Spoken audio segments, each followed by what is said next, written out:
So we don't forget them, Sensei, the woman said brightly, and Troias smiled. Not precisely, he corrected gently. Everyone clap your hands one time. The students glanced at him, puzzled, but each clapped their hands, completely out of sync with the others. Good. Now tell me, McCarty, did you have to think about how to do that? The blond teen looked confused but shook his head. No, Sensei, he replied. I just did it. Exactly, Troias agreed with a grin. You just did it. When you clap your hands, you don't think about how to do it. You don't aim your hands and concentrate. You just do it, with muscle memory and instinct. We drill these techniques over and over so that they become just as much a part of you as clapping your hands or throwing a ball. If you're in combat and you have to think about what to do, you've probably lost.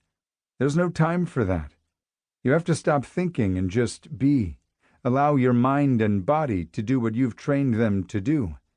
When you fall, and you will fall, trust me, your body should relax into it naturally. He glanced up over the students' heads at the rows of trophies and medals lining the display case.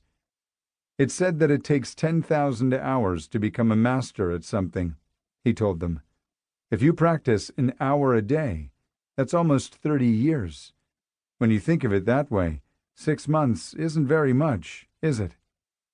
It was a slightly chastened group of students who bowed out of the dojo that night, but Troias took it in stride. He knew that some of them wanted to become experts right away, and were disappointed learning that it took years to earn a black belt in any serious martial art, much less when learning 3 at once.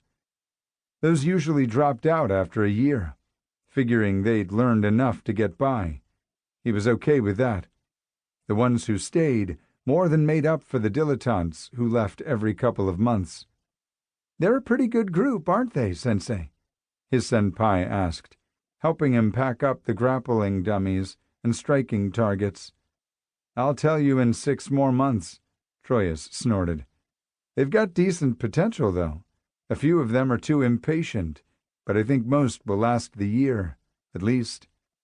At least until the 20th time they hear your judo is earth and water speech, Sensei, the student chuckled.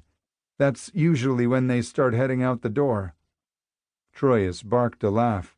Judo is the water flowing on the earth, he corrected. The earth is the foundation that supports you. The water is the yielding flow that lets you control your opponents. Come on, if you're going to be telling these stories one day, you'll need to get them right, Oscar. Oscar looked at his instructor in mock astonishment. You think I can't quote that story verbatim? He asked. Or the one about the maiden and the bandit? Or, okay, you know my stories, Troias agreed. You just have to make sure that Liz tells them right while I'm on vacation. The big man grabbed the heavy duffel bags and lifted them easily, almost unnoticeably favoring his left knee as he walked. The old injury barely bothered him anymore, and he'd put the incident that caused it more or less behind him. Although he refused to call it an accident, still, so he guessed it wasn't totally behind him.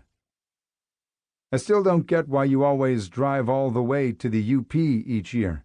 Oscar shook his head, carrying a single bag and following his teacher. Isn't there camping closer to Chicago? Troias grunted and carefully stacked the bags in the equipment room, even though there was plenty of space in the old warehouse for everything. Good habits were habit-forming, after all, and so were bad ones. I like the Upper Peninsula. It's the best part of Michigan. Plus, McKeever Cabin is way out in the middle of nowhere. Edison Park, and Chicago in general, really, just gets too much for me sometimes. I need the peace and quiet to reboot a little. Oscar shook his head in disbelief. Yeah, but no electricity? He persisted. No running water? No cell phone service? What do you even do up there? Fish, Troias said simply. Hike? There's swimming, canoeing, bow hunting. Heck, I'll spend hours just enjoying the silence some days. It's great for practicing meditation.